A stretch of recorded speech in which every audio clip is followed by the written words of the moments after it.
El tema central de esta mañana, ya titulado como Economía Global, Visita al Futuro, y es una presentación que nos da esta mañana el doctor Armando León. El doctor Armando León es economista realizado en la Universidad de los Andes. Fue director de la Universidad de Venezuela durante 13 años, una trayectoria de distintas políticas públicas en docencia universidad en la Universidad Metropolitana. Son asociados en la Universidad de los Andes como invitados. Invitamos al joven, al profesor Armando León.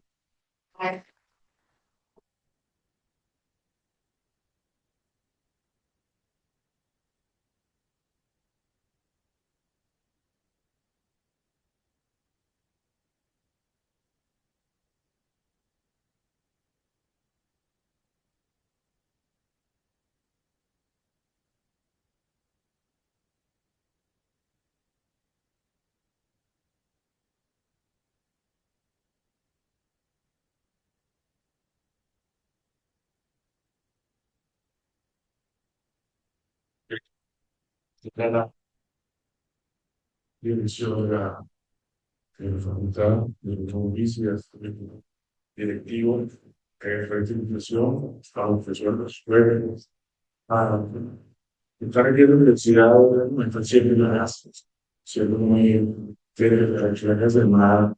Llevo amigos que compartimos larga jornada y quiero decir que para tú también decir que soy un profesor imponente durante muchos años del Instituto de Economía y Universitario de Economía Empresaria de la también yo tuve. Yo, el día a día me estoy contando las anécdotas, diario que tenía, y yo siempre tengo una anécdota.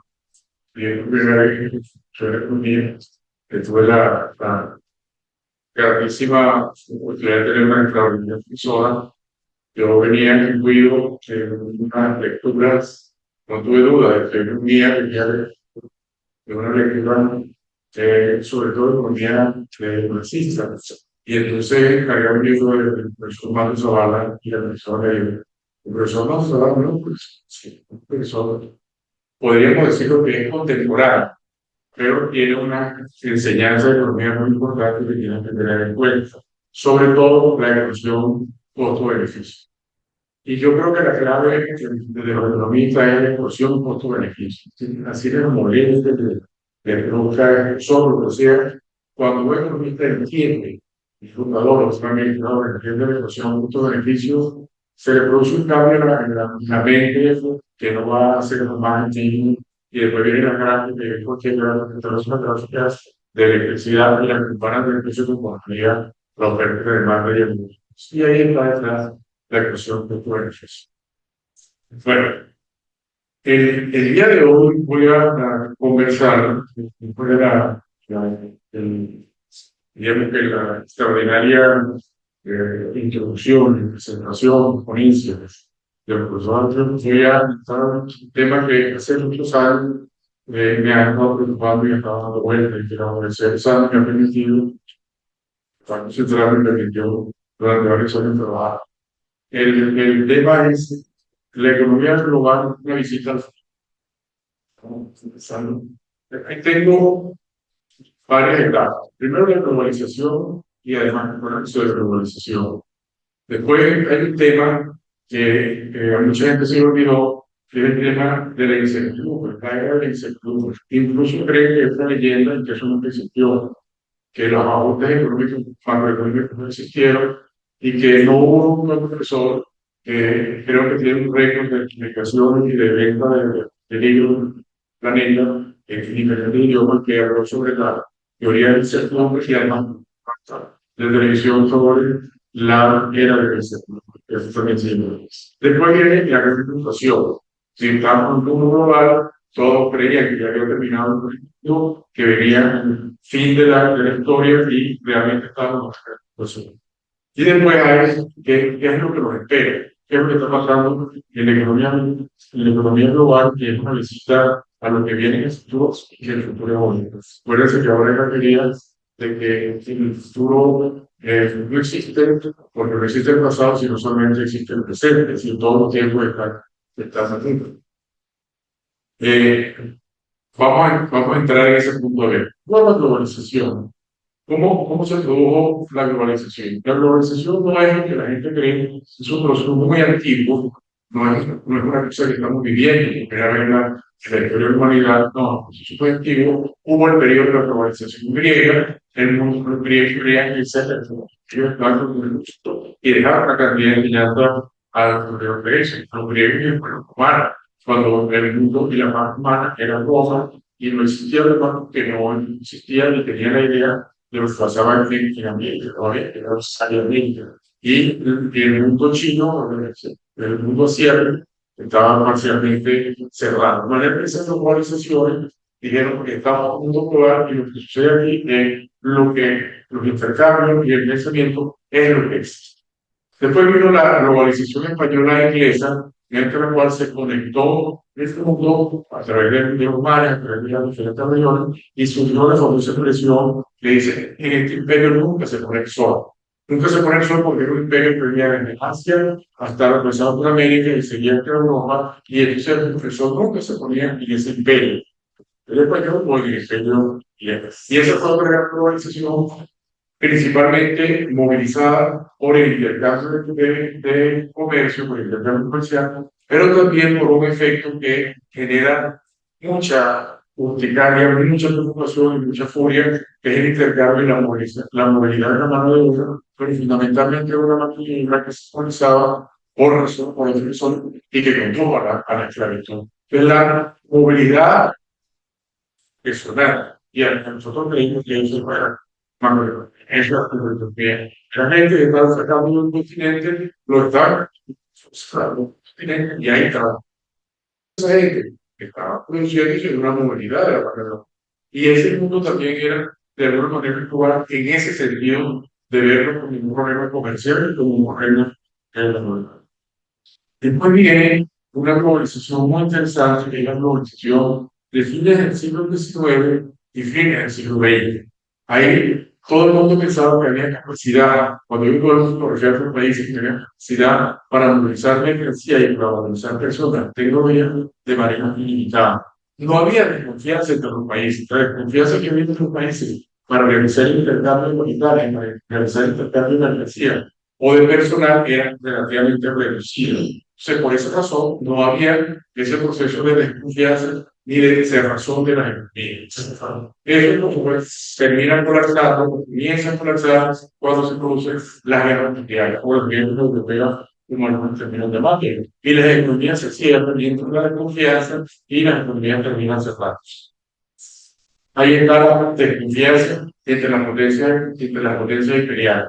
Se enfrenta en África, se enfrenta en América, se enfrenta en Asia, bloquea en China, trata de que China no siga creciendo, el imperio japonés trata de tomar diferentes regiones del Asia continental, y entonces se conoció una profunda desconfianza entre los diferentes imperios que en ese momento operaban. Hay por supuesto un imperio que no era imperio, era el imperio de la gran isla de la economía del norte de América. Después viene lo que ya todos vemos, la Segunda Guerra Mundial, como desastre, la Segunda Guerra Mundial, la destrucción masiva de capacidad de producción, se desaparece la movilidad con la vida de nosotros y entra una etapa tremendamente oscura en el sentido de la confianza que se produció entre los países, pero de una manera impresionante, con una velocidad de crecimiento en la tecnología y en las capacidades industriales de los países que a veces olvidamos. Y eso fue la Guerra Fría. La Guerra Fría no todo fue una cosa negativa. Bueno, fue todo negativo, fue que la niña fue horrible y que fue todo su poder, con su aspecto creativo, que se aprovecharon en su momento y con todo lo mismo pasaba con la Guerra Fría. La Guerra Fría era muy espantosa porque en cualquier parte donde uno de los países se inclinaba hacia una de las grandes potencias que estaban operando, se producía una aparición de la potencia y generaba un enfrentamiento. Pero al mismo tiempo, esa misma potencia que conformaban la Guerra Fría, una parte de lo que se llamó el Occidente, o se llama el Occidente, liderado por Estados Unidos, y por el otro lado, la Unión Soviética, con sus núcleos centrales en función, y los países alrededor de y el otro lado, Chile. y China aliada o en medio, según las circunstancias, generaba cambios tecnológicos, generaba y generaba profundamente cambios en la economía. A la gente se le olvidó, o a los que no les gusta recordar esas cosas, que hubo un intento en la Unión Soviética de crear un sistema monetario. De hecho, existió un sistema monetario en la Unión Soviética, pero ese sistema monetario no estaba conectado con el sistema monetario que predominaba en la Unión Occidente, básicamente los dólares. Ese sistema de equilibrio que están tratando de llevar adelante una especie de globalización parcial, entre ellos una especie de globalización del otro lado. Sin embargo, la fuerza que va tomando el mercado financiero, el mercado tecnológico, fue paulatinamente desapareciendo lo que en ese momento fue la desaparición de una brutal guerra que acabó con la Unión Soviética. Esa guerra nunca existió. Esa guerra destructora, con las bombas atómicas que ustedes ven todas las y que aparece en las obras de química. Eso no existió, porque la verdad era una guerra monetaria, una guerra financiera, una guerra financiera y económica que terminaron absorbiendo o debilitando a la parte que no tuvo capacidad de generar elementos competitivos. Lo que estaba detrás de eso era el fondo de ecuación, los beneficios y las capacidades competitivas que tenía una parte de la economía y no tenía la otra parte. Una economía que era muy competitiva, que generaba nuevas formas de asociación, nuevas formas de emprendimiento, y otra parte que estaba haciendo un esfuerzo tolerable para mantener su poder, que ya no tenía capacidad, porque las capacidades competitivas iban destruyendo permanentemente. Entonces no hubo ninguna guerra.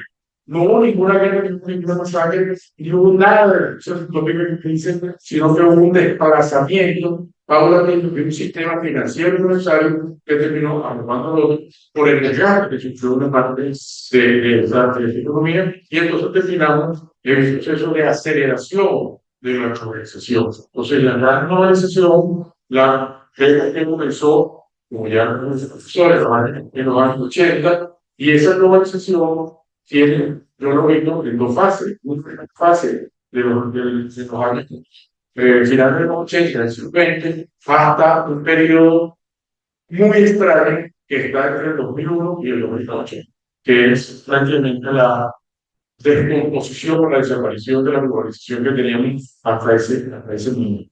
Y fíjense qué interesante, para dar forma a esto que estoy diciendo, había un núcleo central en ese proceso de globalización económica que estaba atrapado por el Fondo Monetario, la Organización Mundial de Comercio, el proceso de Fondo Monetario, la estructura financiera que opera a nivel global, Organización Mundial de Comercio, que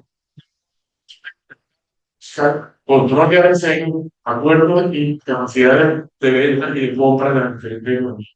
El Banco Mundial se encargaba de explicar cómo era que tenían que desarrollar sus países y cuál es el proyecto, cuál es el desarrollo. El Club de Roma que se eligió de centro para que los acuerdos financieros económicos fueran racionales, no fueran agresivos ni destructivos, y eso permitiera que los países entraran en el programa de desarrollo que era básicamente impulsado por los bancos de inversión, y había un elemento que se nos ha probablemente, que era la calificadora de Gini.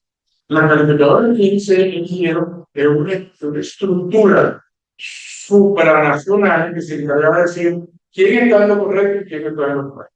Quién estaba haciendo las cosas bien y quién no las estaba haciendo bien. Y por supuesto había cantidad gigantesca de diagnósticos de evidencia de la economía. Si ustedes se van por este proceso de realidad, tema que va a terminar siguiendo el beneficio de los mercados que se ven. Tienen que votar por este candidato. Si no, la calificadora mismo le echa la cualificación, almacenan su cualificación, los benefician, sí basta. Y entonces la calificadora también se constituyeron como un elemento de transferencia de información y de decisión sobre los países. Hay un problema de déficit democrático aquí, porque quien eligió a la calificadora también. Los países tienen capacidad de decisión, pero ¿quién eligió a ella? Y sin embargo, durante muchos años, los jefes llegaron a tener más poder que los presidentes de los bancos de inversión, porque si no los destruían a los bancos de inversión, y los presidentes de los países. Entonces, esa estructura, por supuesto, se realimentaba, entraba y venía con las inversiones extranjeras, con los bancos centrales globales porque movía la tasa de interés, movía la expandía la economía, el término monetario, le daban capacidad o le restaban capacidad a la economía para ahorrar con el precio, que es una estructura que se reunía cada cierto tiempo, decidía por dónde iban las cosas, qué está en lo correcto y qué está en lo correcto. Las integraciones regionales, que por supuesto eran castigadas si una integración regional no seguía las reglas del OMC o no seguía las reglas del Fondo Monetario, esa integración regional estaba fuera de juego. No recibía inversión extranjera, ni tampoco recibía innovación tecnológica, ni tampoco participaba ni era invitada a los fondos de inversión. Llegó un momento en que se dijo que lo más importante que existía en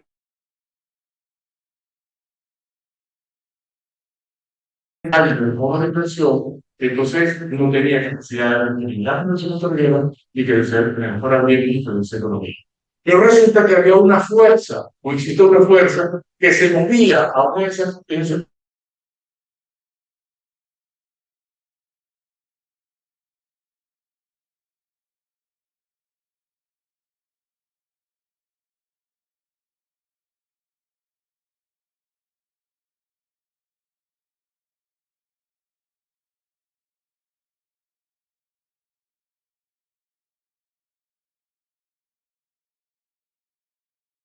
se había transferido, se había trasladado una zona que son comunistas, o que se hacen, pero, o que se llaman comunistas.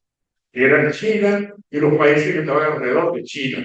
China comunista, como la llaman, tenía una capacidad de innovación y de crecimiento nunca antes vista. La velocidad con que creció China y con que creció la India solamente es comparada con el gran proceso de industrialización de finales del siglo XVIII y el surgimiento de la economía norteamericana. Es decir, esa economía careció con una capacidad muy grande, pero creció con una capacidad muy grande porque el gobierno no creciera. No creció con una capacidad muy grande porque lo que estaban haciendo entendieron que había un mundo global que había que aprovecharlo y le dieron espacio a otro mundo que estaba moviéndose con una fuerza muy grande, que era la de innovador. Todavía la gente cree que las grandes empresas que están operando en Asia son empresas de Estado. Todavía la gente cree que las grandes empresas que hacen esa inversión y que realizan grandes desarrollos en Asia y que invierten en América son empresas de Estado. Pues no, no son empresas de Estado. Son empresas del sector privado que están de acuerdo con un estrategia de industrialización y de desarrollo financiero que el Estado en su momento permitió. Es decir, el Estado dijo que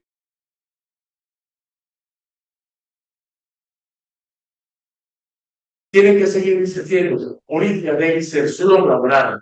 Tengo que convertir esa economía en la economía con mayor capacidad de innovación, con los mejores economistas del planeta. Y el otro comenzaba a hacer. Entonces, fíjense que ahí hay un proceso profundo de innovación, un proceso profundo de crecimiento y un proceso profundo de movimiento monetario, un movimiento financiero. Ese es el proceso que estamos en esa segunda fase que viene el proceso de segunda globalización, la gran globalización, que en el fondo es una gran situación, porque la globalización que habíamos conocido, donde decían el que no se sube ese tren se como el que va a la globalización va a ser son países desarrollados. ¿Y quieren de ustedes que China era un país desarrollado en este momento? ¿Quieren de ustedes que Corea era un gran país desarrollado en este cuando arrancó esa historia? ¿Quieren de ustedes que Tailandia era un país desarrollado en ese momento cuando arrancó eso? No eran países desarrollados, eran países que entendieron que había un tren, que había que montarse el tren, había que aprovecharlo y aprovecharse de esa globalización. Cuando el norte, la economía occidental, se dio cuenta que había un proceso de globalización más profundo, en el que se sentó a verlo, ¿no? Que los empresarios, la capacidad efectiva, comenzaron a polarizar y aparecieron los procesos de industrialización más avanzados, basados en inteligencia artificial, basados en tecnología, en ingeniería más limpia. Cuando ese proceso sucedió, dijo, esta globalización ya no es la globalización nueva, es otra globalización nueva, es otro proceso totalmente diferente. ¿Qué es lo que subyace con relación a la anterior notificación?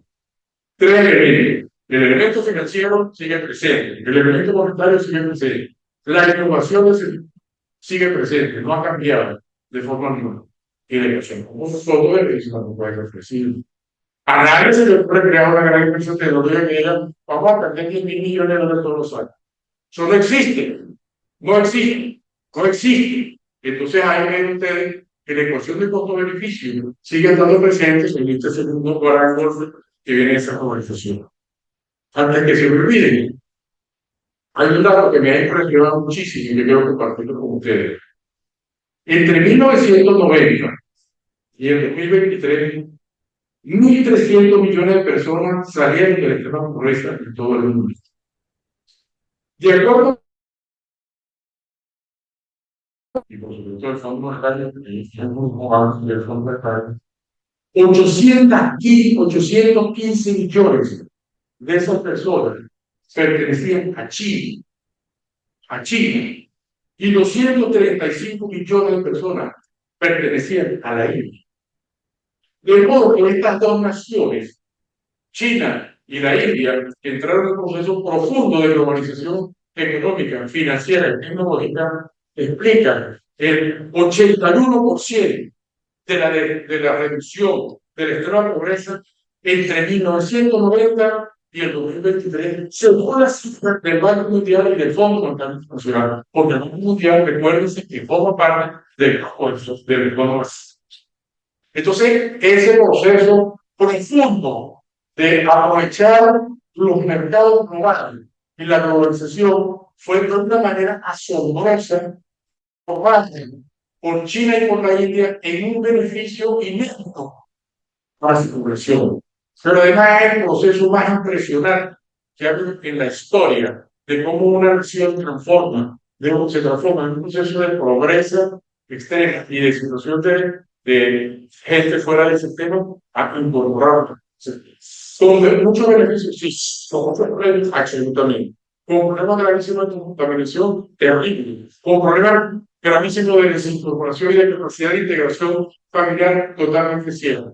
Con problemas gravísimos de falta de superación en algunas regiones que antes basada en cooperación también es cierto. Pero también es cierto que durante ese proceso la globalización que tenía y la globalización que existía les sirvió a ellos para entrar en las capacidades y en las condiciones de salud y de economía que antes no tenían. Ahora, ¿qué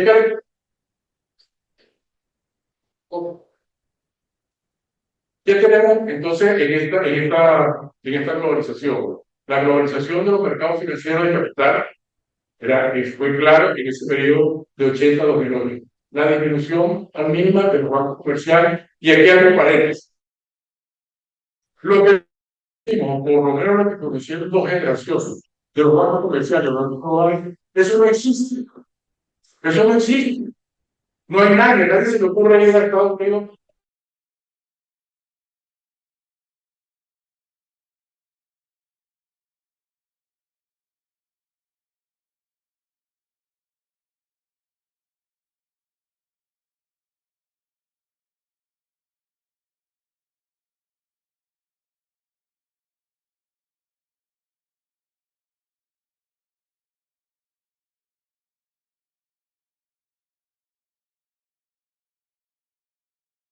Un plazo, no es de corto plazo, no es de 6 meses, no es de un año.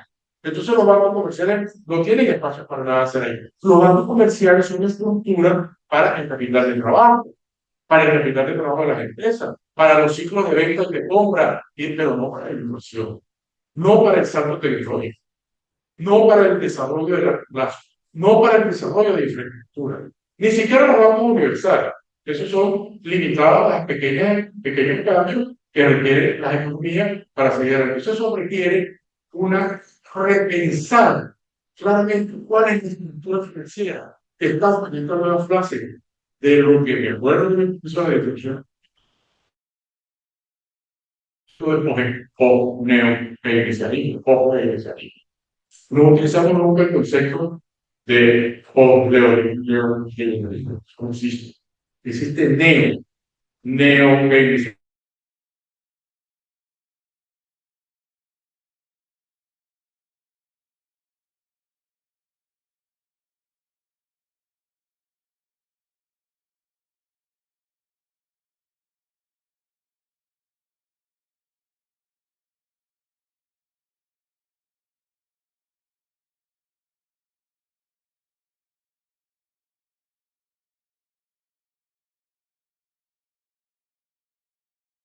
El neokeynesianismo no es que eliminó el keynesianismo, yo sé por qué el keynesianismo ya no fue para nada de eso, como creí que Dios dejaba, sino que no, el keynesianismo sigue existiendo, lo que pasa es que tiene unas innovaciones adicionales en términos de modelación y aparece el neokeynesianismo. Y así usted puede conseguir en economía y en contaduría y administración cantidad infinita de elementos nuevos que surgen sobre la realidad. Eso no pasa con el tema de la globalización. Entonces,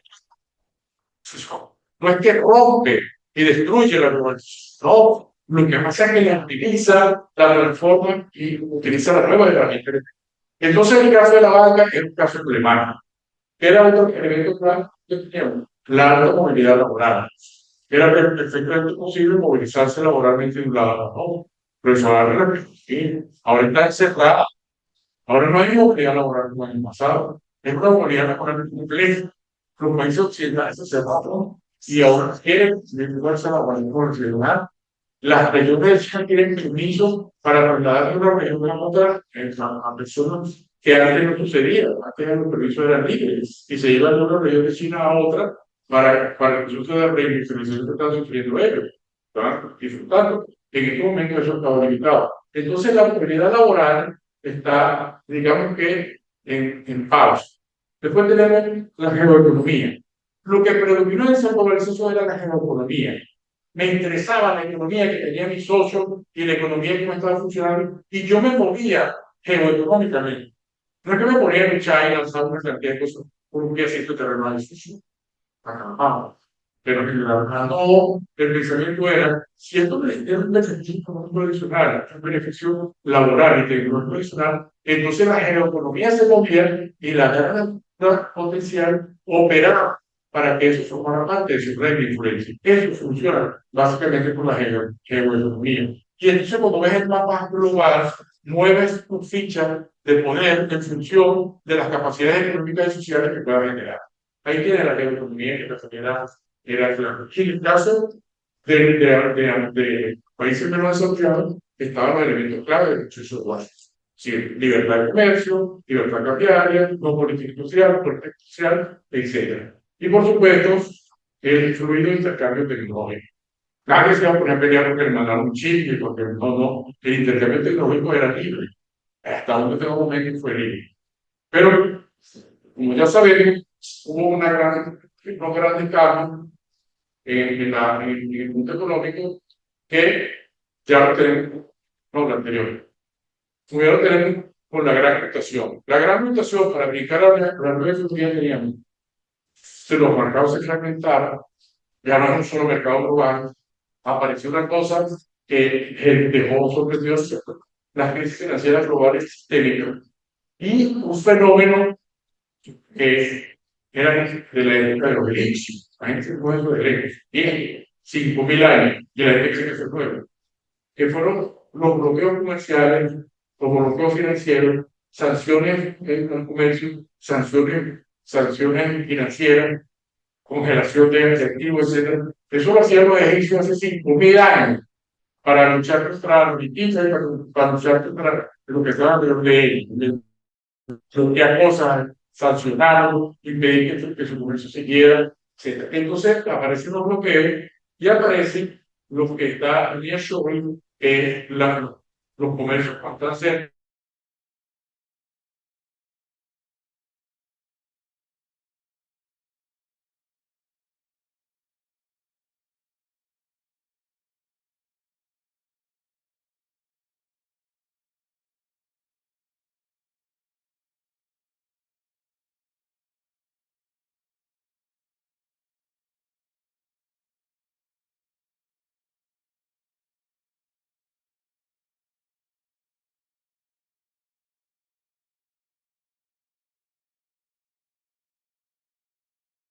Ya los economistas leían hace un libro de geopolítica. Claro, a mí leer que me interesa en las noches que no puedo dormir. Reapareció una geopolítica global y regional. Eso ni siquiera, lo que sea de economía que le habla de geopolítica y tipo de sueldo. Eso lo veo en un cuadro modelo, en un modo matemático, eso no será una criptomoneda. ¿Será que es una criptomoneda que se llama geopolítica? No, la geopolítica es real. hay una política regional, un cuadro yo regionalmente mis aliados políticos y aliados.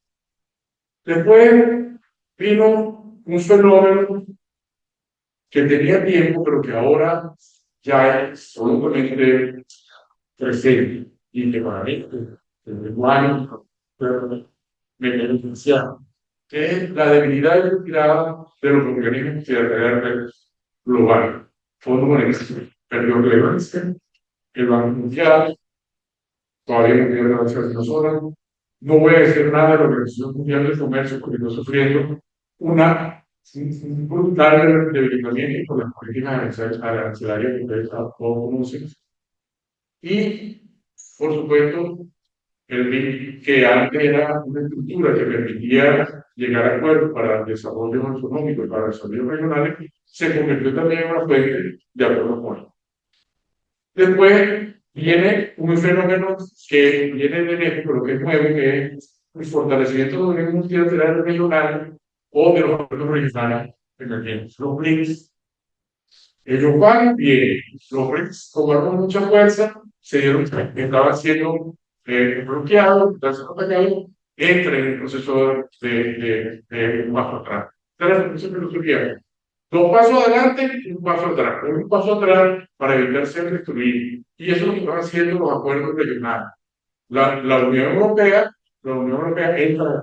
está haciendo un periodo complejo porque está incluida en una estructura política dominante, con temas geopolíticos, que además está asociada a una guerra, porque parece que los europeos siempre tienen que tener una guerra en su territorio, tienen una guerra en este momento, y la Unión Europea está siendo tremendamente afectada por todo eso. Entonces la Unión Europea también está en el proceso de algo. ¿Desapareció la Unión Europea? No, no. ¿Desapareció los BRICS? No. Todo entra en un proceso de integración para ver cuándo le corresponde, cómo tiene capacidad para seguir adelante. Ahora, ¿se acabó el mundo? Todavía no se acabó el mundo. Pero dice que ya hay infección. Ahora, ¿qué es lo que pasa en este mundo? Bueno, que el economista que inventó esa frase, que la vimos en televisión, John Kenneth, estamos en una nueva era de la incertidumbre.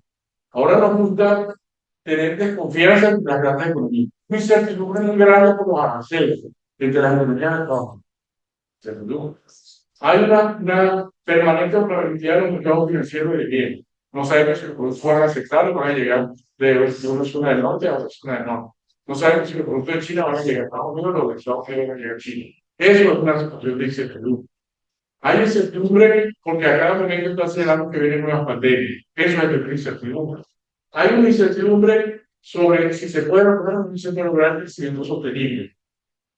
Y, por supuesto, si puede retornar la inflación. Si retorna la inflación, entonces los intereses tienen que volver a subir. Incertidumbre sobre la independencia y la capacidad de actuación de los mercados ciudadanos. Que los organismos de la propiedad intelectual es otro tema de incertidumbre. Y hay incertidumbre sobre la actividad, sobre la inflación y la política monetaria global. Ya veo como antes que el Banco Central la Fed tomó una decisión y ellos lo llaman político que ya se efectuó. No, ahora es incertidumbre hasta dónde puede llegar eso. Entonces, estamos en una era de incertidumbre. No estamos en una era del fin y de la caída de la economía global, como muchas veces creen, y tampoco así de lo que conocemos antes. Pero fíjense un fenómeno rarísimo que con toda la incertidumbre y con todas las cosas que hemos señalado, fíjense lo que dice la tasa de crecimiento. La tasa de crecimiento del mundo se mantiene más o menos en 6%. La de las economías emergentes mantiene un dinamismo sorprendente en alrededor del 4%. Estados Unidos pesa en alrededor del 2%. China 7%. Rusia, con su tema de la guerra y esas cosas, sigue alrededor del 8%, que probablemente más de y más de pareciera ser que la zona del euro y América Latina y el Caribe mantiene tasas de pero alrededor del 2%.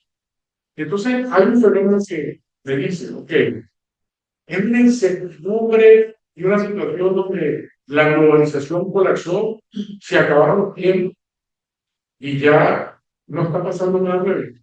Pues no. Lo que está sucediendo es que hay una nueva globalización Y eso, por eso que vemos que la tasa de crecimiento no se ha movido, porque en eso hay unos elementos nuevos que están,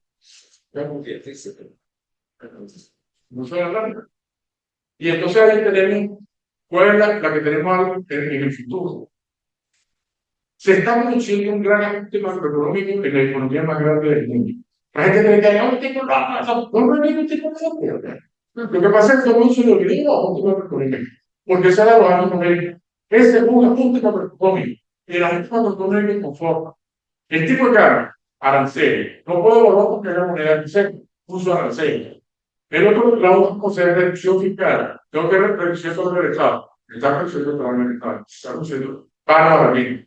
Tengo que disminuir los programas sociales, reduciendo los programas sociales, tengo que llegar a acuerdos comerciales con mis socios, tengo que llegar a acuerdos comerciales con mis socios. Entonces estamos en presencia, en un gran ajuste macroeconómico como lo conocimos antes. Lo que pasa es que en México antes había habido ajuste macroeconómico a una de las grandes economías que dominaban el proceso económico global.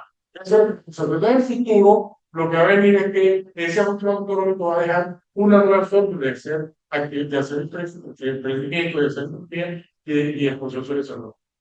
La era digital no se detiene. Yo no sé por qué hay una gente que cree que es moda. Eso no es ninguna moda. El colapso del .com fue en el año 97, donde la mayoría de los que estaban aquí ni siquiera habían nacido.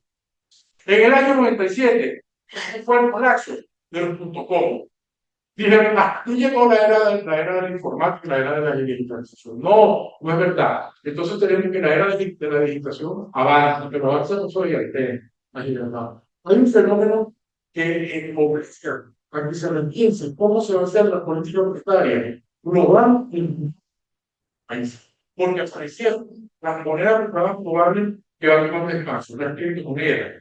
Las monedas digitales están asociadas a otras monedas fuertes globales, como por ejemplo el dólar o el euro. La inteligencia artificial redefine ese mercado laboral. La inteligencia artificial no es ningún enemigo, como era el enemigo cuando transitaba por el de que iban a trabajar. No, la inteligencia artificial es mucho más de lo que están viendo la gente en el chat GPT o en cualquiera de cualquier esa inteligencia artificial que están haciendo. La inteligencia artificial está creando una estructura industrial nueva. Están apareciendo fábricas muy profundas de innovación, donde no utilizan personal y el personal está afuera.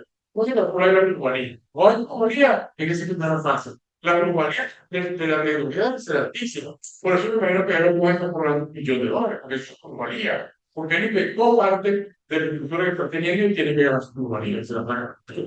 Entonces, la inteligencia artificial está reindustrializando gran parte del mundo industrializado que nosotros conocíamos. La inteligencia artificial está obligando a que se repiense cómo actúan los mercados de capitales. Y los mercados de capitales sustituyeron a las bancas comerciales en cuanto a desarrollo y a fortalecimiento de la. Y los mercados de capitales son un futuro que van a tener que conocer, ¿sabes? Porque los mercados de capitales van a entrar en las criptomonedas, van a entrar los criptoactivos, van a entrar los stablecoins. Y los que no conozcan el mercado y los que no conozcan que es el nuevo mundo digital, quedan fuera. Quedan fuera, no tienen capacidad de reducción. Entonces es un mundo que está grabando espacio de una manera impresionante con relación al mundo digital y la inteligencia artificial que está tocando el sector industrial.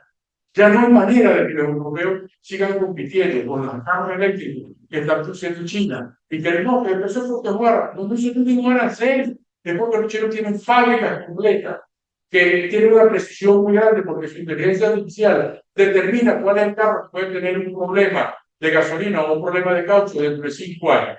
Y eso no puede competir con la forma de industrialización tradicional. El sistema de carros eléctricos, eso no es ningún capricho.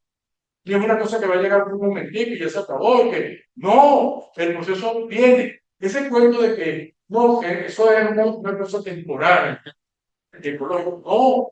El tema del desarrollo ambiental, eso quedó, eso llegó para quedarse. La conciencia sobre el reciclaje, la conciencia quedó para quedarse, llegó para quedarse por mucho tiempo. Y por supuesto, los acuerdos de integración regional que van a tener que ser obligatorios, porque no hay manera de salir adelante sin eso. Eso se parece claro. Y la tragedia que pasar a la Guinea. Ya hay una manera que podamos hacer nada.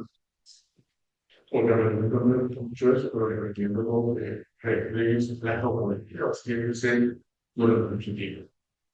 Ese cuento que ahorita, la geopolítica llegó. Y en el futuro la geopolítica va a seguir presente. Los acuerdos regionales van a seguir presentes. Y es la geopolítica. ¿Por qué países como Turquía están regresando a cosas que eran de la Primera Guerra Mundial o de la Segunda Guerra Mundial que ni siquiera se han existido? Porque eso forma parte de la geopolítica. Ahora, para concluir, se acabó el mundo.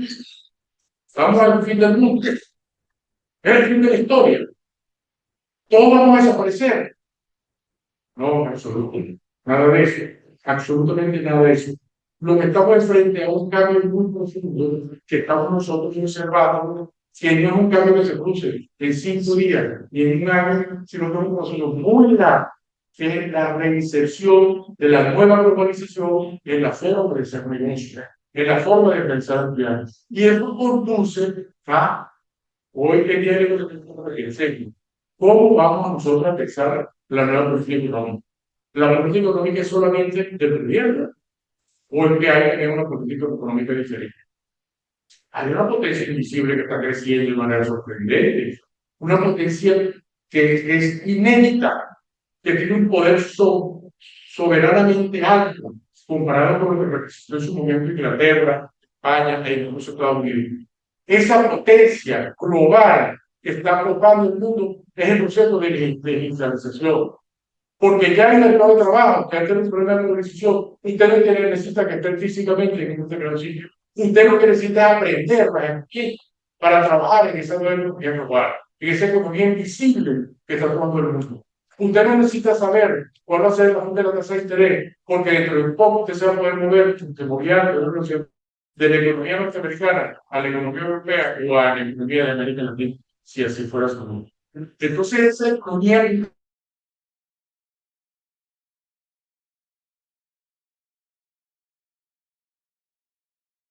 lo posible en el futuro. Esa economía, y por eso nosotros no podemos estar en esa economía mexicana. Y la política económica, ya no solamente del gobierno, tiene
¿qué es esto? Eso es una estructura monetaria que ustedes inventaron, pero por las pymes, no. Yo decido cuándo ir y cuándo salgo. Yo decido cuándo tengo mis bolívares, cuándo tengo mis dólares, cuándo tengo mis otras monedas y yo operando en Colombia.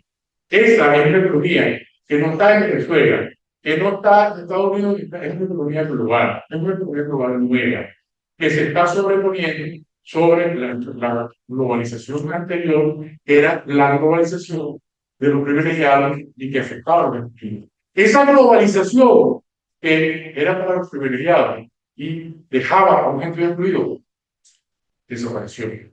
Y si la fuerza de ese poder invisible sigue operando a la velocidad que viene operando ahorita, yo les aseguro que el futuro económico va a ser completamente diferente en el 2000, y eso depende de la capacidad que tengan. Tienen un reto gigantesco economista para los administradores y para los computadores entrar pensando en ese tipo de cosas. Entonces, con esto concluyo diciéndole que no vamos a desaparecer ni tampoco el fin del mundo de nada, porque es un nuevo mundo, es un mundo muy complejo, que como estamos adentro de él, sabemos que existe, pero no sabemos que nos usamos, que le tenemos miedo y no hay ninguna razón para tenerle miedo.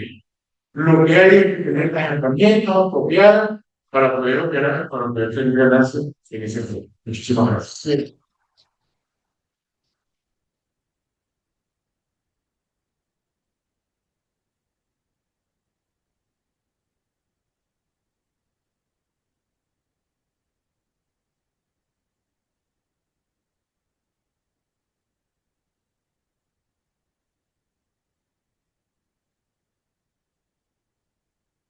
Pero esa es fundamental de la reducción costo-beneficio que va permitiendo además la recuperación de la economía hacia una nueva individualización. Vamos a dar tiempo para tres preguntas al ponente. Si alguien por acá tiene abierto una pregunta,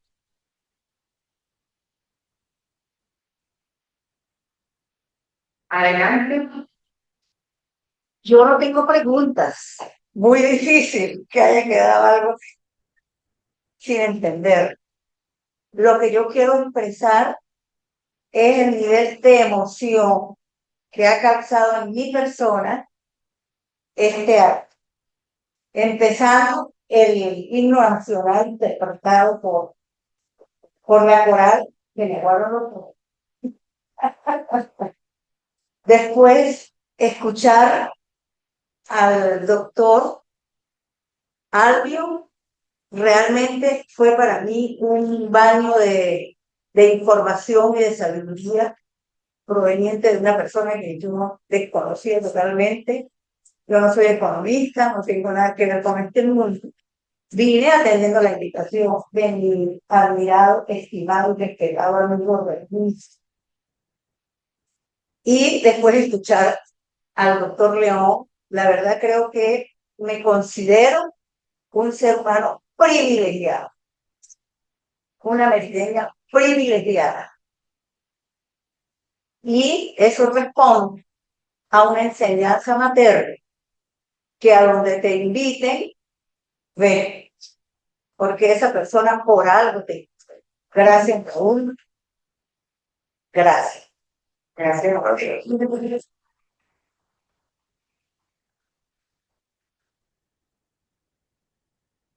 Adelante. Además, super, son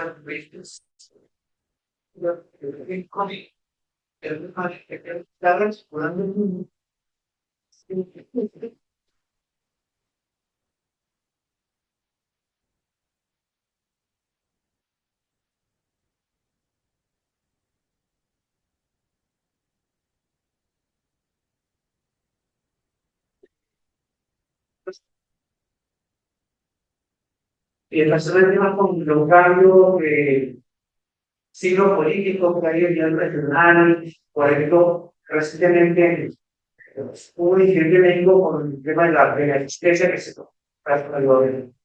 Pero desde la muy contra la doctora Sheinbaum, quien hace un cambio por el Ecuador, la ahorita, Chile, hoy tuvo elecciones, entonces me llama la atención bastante eso, porque hubo una época por ahí de los 60 70 que no fueron regionales, tuvieron una gran fuerza.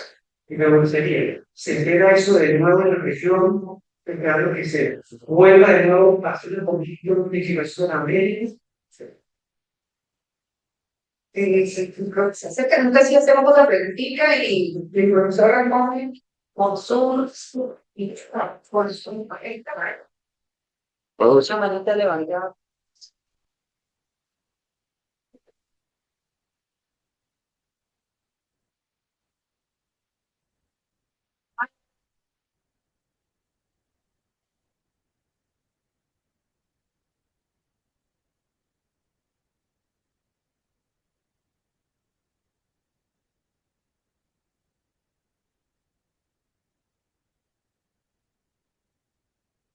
Sí, muy rápidamente, pero yo voy a hacer, profesor, Funciona mal, se conserva.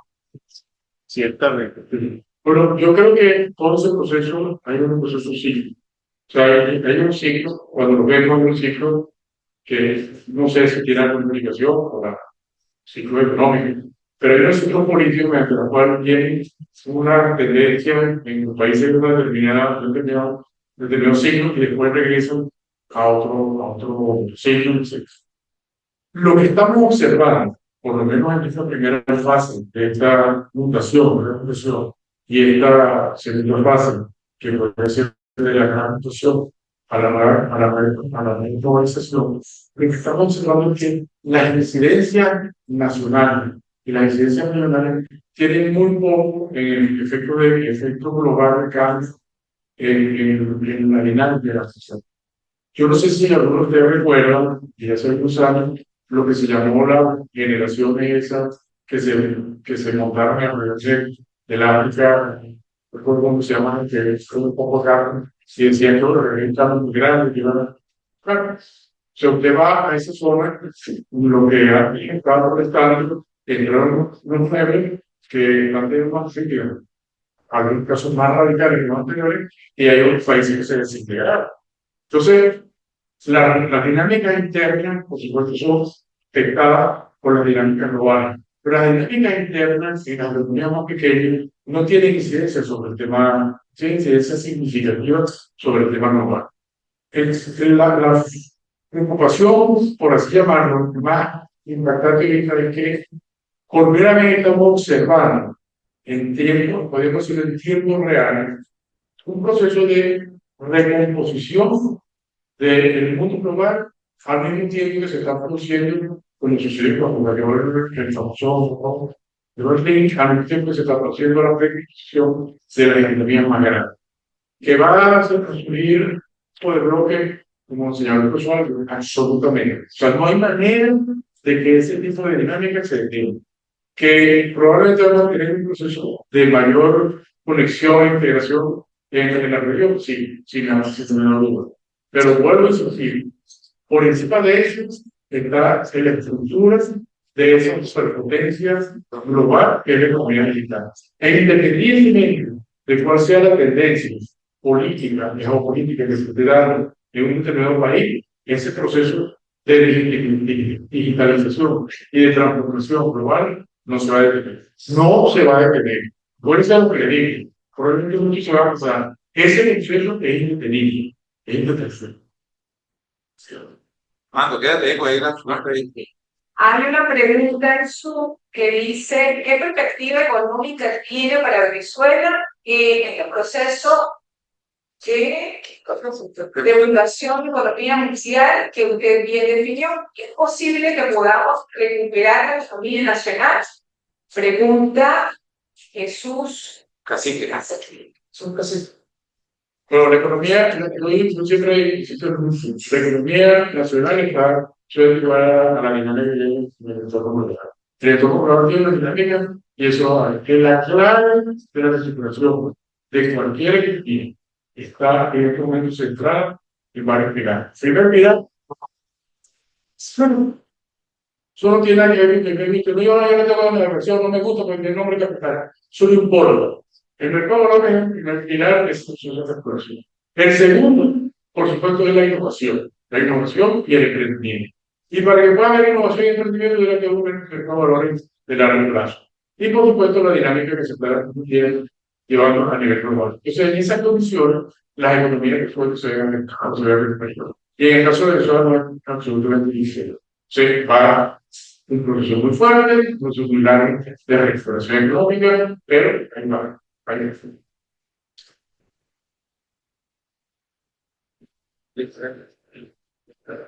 Gracias, profesor Armando.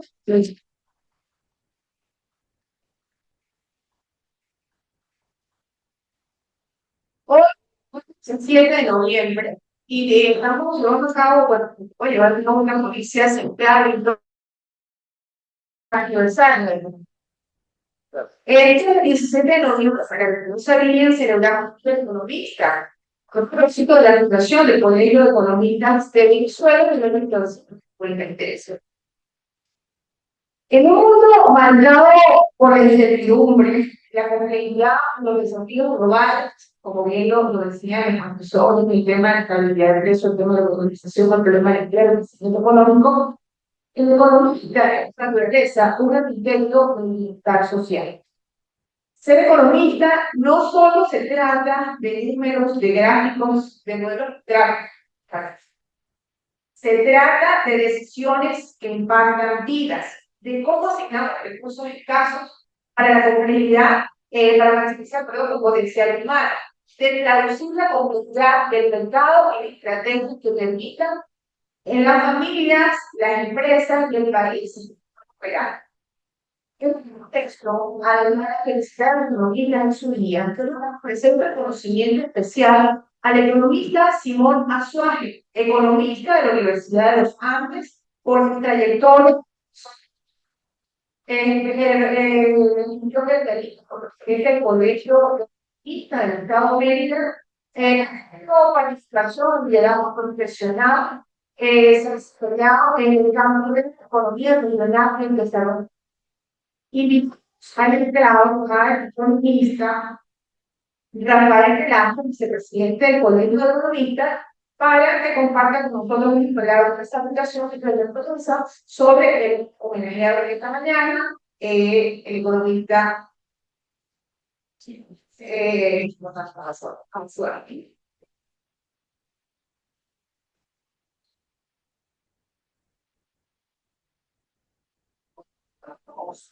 Bueno, no puede decir que el gremio economista no pueda información por estar hablando de salud.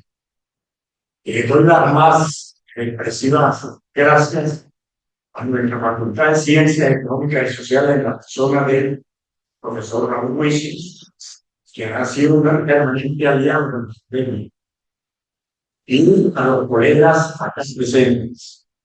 Siéntanse orgullosos de ser economistas.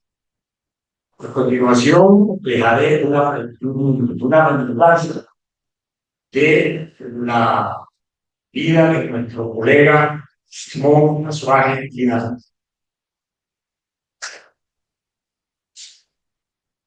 Debo empezar con mi más sincero agradecimiento, ya lo dije, a la Facultad de Ciencias Económicas y Sociales, en la persona de su señor decano, el profesor Raúl Huisis, y al Colegio de Economistas del Estado de Mérida, por otorgarme el honor de conversar con todos ustedes en este sencillo pero muy significativo acto.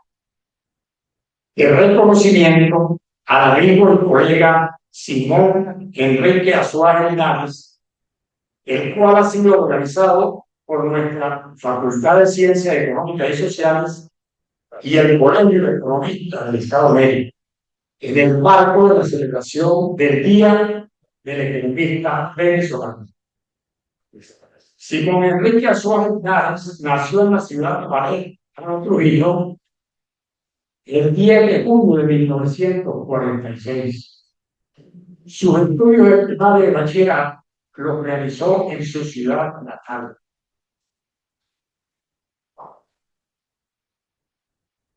Siendo aún adolescente, llega a la ciudad de Mérida a finales de 1960, donde se consigue una ciudad bucólica, atractiva y de gente amable que lo adora,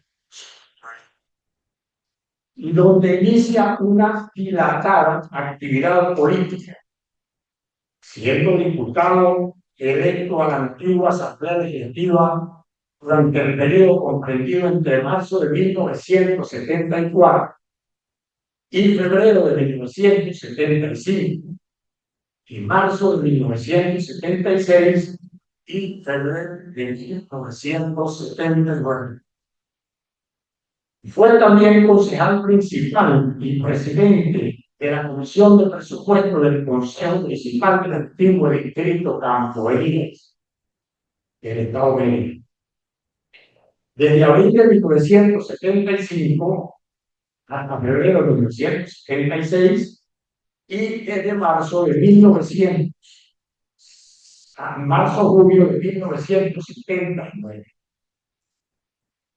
Una vez culminados sus estudios universitarios en la Universidad de los Andes, en la Facultad de Economía, que así se llamaba para la época, egresa como economista el año 1977 y de allí en adelante se dedica al trabajo profesional y gremial, siempre en beneficio de nuestra ciudad de Medellín. Su dilatada trayectoria como funcionario público lo llevó a ocupar importantes cargos, entre los que está Contralor General del Estado de México durante el periodo 1984-1986, Contralor Interno del Instituto de la Vivienda y Acción Social Ibazona y del Instituto de Infraestructura del Estado de México, ambos institutos adscritos a la gobernación del Estado de México. Posteriormente es designado gerente de coordinación de portuarios, cargo que desempeñó desde 1989 a 1992. En el ámbito gremial, y esto es lo más importante, esta remembranza, podemos destacar su brillante desempeño como presidente del Colegio de Economistas de Mérida durante el periodo 1987-1989, donde desarrolló una magistral gestión en beneficio de nuestro gremio. Actitud este que lo hace alrededor del reconocimiento que hoy los economistas merideños estamos otorgando. Merece la pena destacar que su incesante trabajo en beneficio de nuestro gremio lo desarrolló no solo en el ámbito del Estado de México, sino a nivel nacional e internacional, siendo electo secretario de Asuntos Gremiales de la Fundación del Colegio de Economistas de Venezuela en el periodo 1993-1995 y representó Venezuela con tercer congreso de la Asociación de Economistas de América Latina y el Caribe, celebrado en la ciudad de La Habana en 1987. Una de las facetas más importantes de Simón Azuay fue su vocación de servicio, tanto como político, funcionario público y dirigente gremial. En este contexto, me permito referir una cita del comunista brasileño, doctor Alberto Pagliari. Cito, comillas: considero que los economistas deben ser servidores públicos dedicados a la reconstrucción del país, no es la economía aislada de otros campos como la política, la sociología y la historia. Para finalizar estas formas, pero muy sinceras palabras, quiero expresar en nombre de la directiva del Colegio de Economistas de Mérida nuestro reconocimiento al distinguido colega Jorge Pereira, quien propuso e impulsó la realización de este merecido homenaje al colega Simón Azuay Llanz. Quiero también destacar la presencia del ex diputado Kimerman, quien es de acto invitado también por el economista Simón Azuay Linares. Muchas gracias.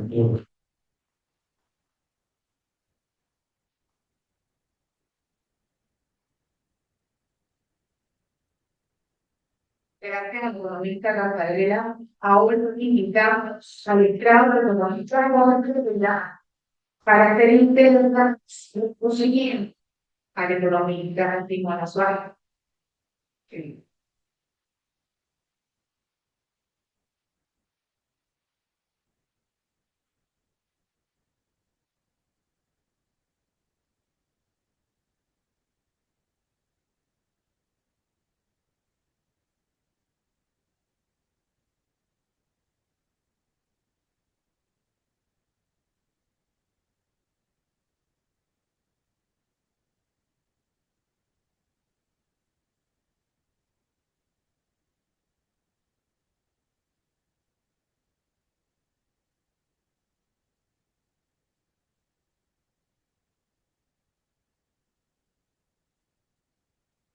Bueno, felicitaciones a todos los economistas aquí presentes.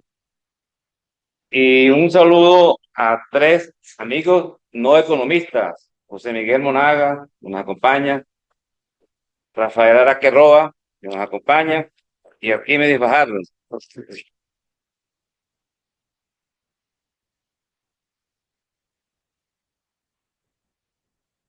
La Facultad de Ciencias Económicas y Sociales de la Universidad de los Andes y el Colegio de Economistas del Estado de Mérida, al economista Simón Azuaje Linares.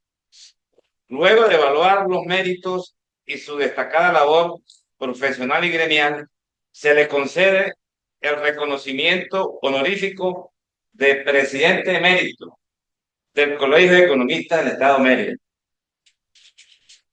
En Mérida, a los 17 días del mes de noviembre de 2025. Doctor Raúl Luisi, decano de FASE, economista Luis Ramírez, presidente del Colegio de Economistas, economista Rafael Velázquez, vicepresidente del Colegio de Economistas, economista Jorge Pereira, secretario general del Colegio de Economistas.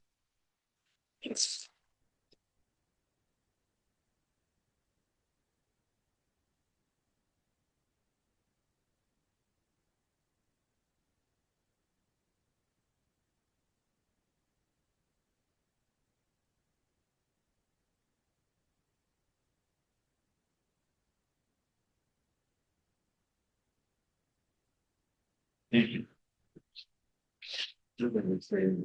la mayoría.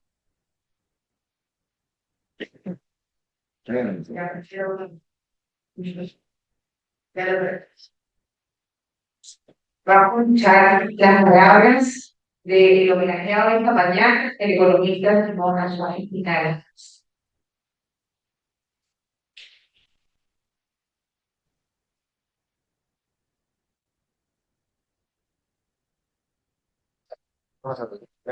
No, pero pasa. Muy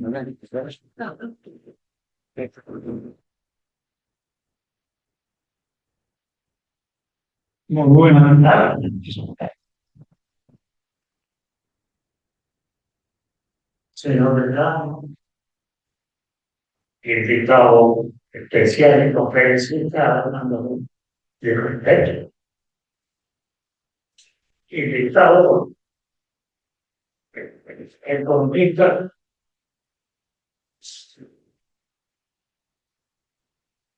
Yo no me acuerdo de ese nombre, es algo muy delicada. Y pero con todas estas invitaciones quiero ofrecer mi agradecimiento a mis colegas, a las autoridades de parlamentarias. Yo ruego este día, porque mi gremio se recupere, se refortalezca. No basta pasar los días y sentirse halagado por ser profesional de esta disciplina. Necesitamos impulsar el corredor y en los nuevos profesionales el fortalecimiento del gremio. Mucho hicimos por contribuir por el desarrollo de los bienes del país. Pero necesitamos que esos esfuerzos sean continuados. Sí, como lo que la economía del país pronto nos ofrezca, no solo los profesionales, al pueblo, oportunidades para sobrevivir. Un mensaje que queremos enviar a las autoridades.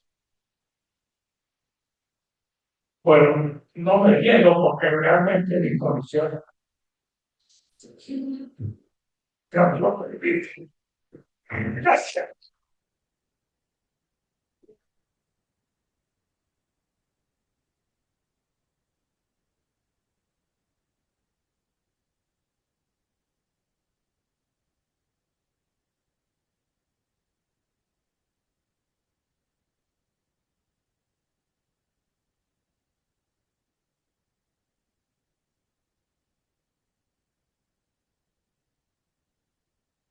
Un poquito, yo te puedo dar un número de kilómetros. No está de los millones.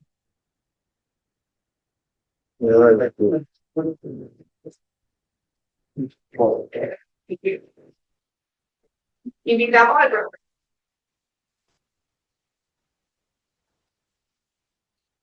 Sí, que tiempo,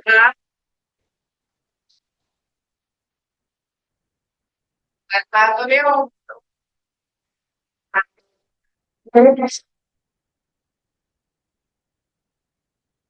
organizar la representación central del semana aniversario.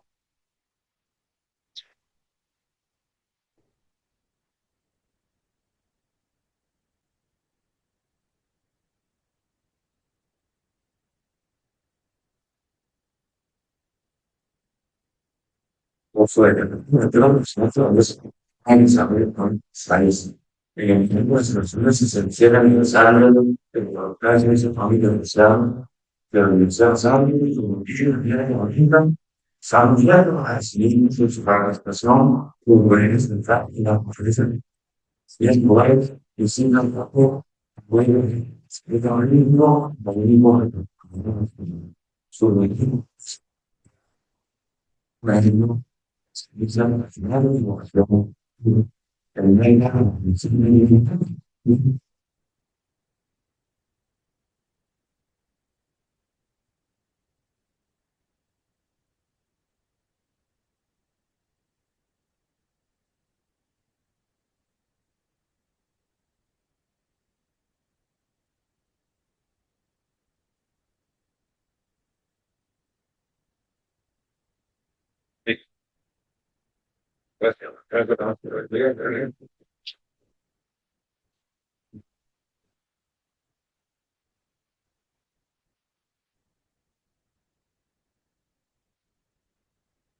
lo mismo, dejamos de ver siguiendo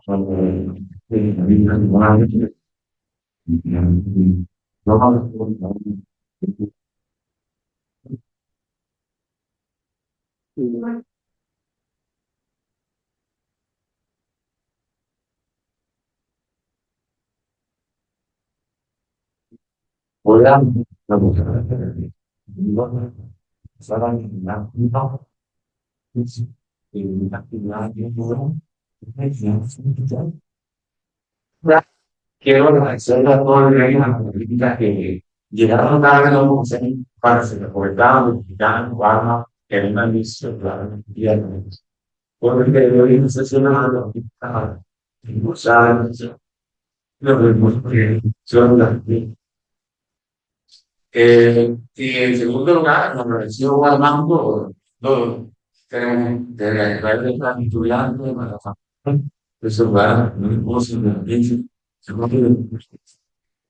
Y acá en Mauna, me quiero la iglesia, porque a veces como 2 o 3 meses cuando felicidad, la familia, la medicina, que planteábamos la necesidad de hacer esto mejor. Si no, y no de ninguna manera, no son ganas de vivir, pero bueno, no, sin una mano. Yo no siendo estudiante de segundo o tercer semestre de cuarto semestre de economía y actuando como presidente del centro de viaje, todavía en Portugal de economía en la universidad. Si no me habéis dado saben nada más, no van a ser aquí hay unos grandes debates del inicio estudiantil en Cuba. Creo que fueron debates muy recios, pero siempre muy respetuosos. Yo considero que en ese entonces estaba en la escena contraria a que yo estaba, pues como yo estaba, importante. Lo que hicimos acá, siempre que en la de la ciudad de Cambio, tenemos grandes debates, claro, yo ya diciendo, lo digo, realmente. Y después, siempre en su actividad pública, como contador, cada cual, siempre estuvo presente en la Facultad de Economía en su edificio. Por lo cual, para nosotros es un honor, por un orgullo, que habemos dado un título honorífico a la República Simón Mason y que es miembro al pobre y estudiante de lo que dicen fortalecer el reino de la gloria. Gracias. Ahora vamos a provincia de Monte. Y vamos a algo en esta oportunidad. Y muchas gracias a ustedes, muchas gracias a todos. Y con esto damos algo importante. Muchas gracias por eso.